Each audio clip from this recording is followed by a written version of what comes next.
జగద్గురు ఆదిశంకరాచార్యుల వారు ఎటువంటి పీఠాలను స్థాపించలేదు అని చిన్నజీయర్ గారు చేసిన కామెంట్స్ ఏవైతే ఉన్నాయో గురుగారు, ఇది హిందువుల్లో ఏమన్నా చీలికలు తీసుకొచ్చి దీని వెనక ఏదన్నా ప్రాపగండా ఉందంటారా?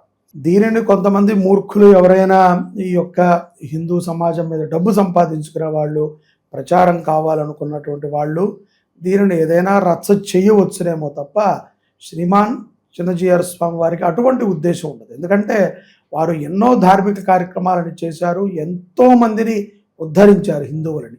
అలాగే మనకి భాగ్యనగరంలో సమతామూర్తిని కూడా స్థాపన చేశారు. అందరినీ కూడా ఆ సమతామూర్తి దగ్గర కూర్చోబెట్టారు. అందరి చేత కూడా ఆధ్యాత్మిక కార్యక్రమాలు చేయించారు.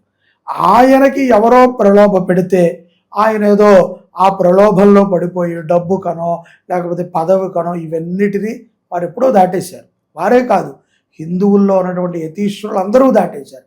ఇటువంటి చిల్లర రాజకీయాన్ని వారు చేయకపోయి ఉండొచ్చు. కాకపోతే దీనివల్ల ఏమీ చీలిక రాదు.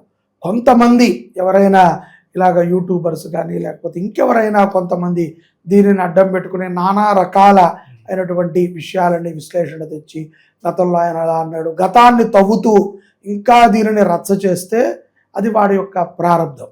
అంతే తప్ప యథార్థంగా అయితే స్వామివారికి అటువంటి ఉద్దేశం ఉండదు.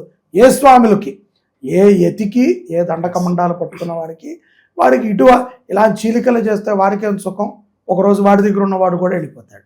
కాబట్టి అటువంటి ఉద్దేశాలు ఉంటే వాళ్ళు మహనీయులు ఎవరు, స్వామీజీలు ఎవరు, యతీశ్వరులు ఎవరు, గురుస్థానంలో అసలు కుదరదు. కాబట్టి మనం దానిని పక్కన పెడితే కనుక మనం ఇక్కడ ఒక విషయాన్ని బాగా గుర్తుపెట్టుకోవాలి. సమతామూర్తి కంటే కూడా ఆదిశంకరాచార్యులు వారు గొప్పవారు అని సాక్షాత్తు చిన్నజీయర్ వారు ఒప్పుకున్నారు. అది ఈ వేదిక మీదుగా ఆయన ఒప్పుకున్నారు. సమతామూర్తి కుంభలో నాకు ఆయన ఆ కుంభ సమయంలో అంతా అయిపోయిన తర్వాత ఆఖరిలో ఆయన స్పీచ్ ఇస్తూ ఒక మంచి మాటలు చెబుతూ దీని గురించి ఎందుకు మాట్లాడారు అంటే కనుక, అదిగో మనకంటే కూడా రామానుజుల వారి కంటే కూడా గొప్పవారు ఆదిశంకరాచార్యుల వారిని ఒప్పుకోవటం నిజంగా శివభక్తులకి ఆనందమైనటువంటి సమయం. కానీ ఇక్కడ ఆయన శివాయ విష్ణు రూపాయ అన్నారు. ఆయన బొట్టు చూస్తున్నారు, విభూది, ఆయన శిష్యులందరూ శంకరాచార్యులు అస్మదాచార్య పర్యంతం అంటున్నాం. ఇక్కడ ఆయన వస్త్రధారణ బొట్టుని చూసి కూడా ఆయన దానిని ఒప్పుకోవటం అనేటువంటిది నిజంగా గమనార్హం.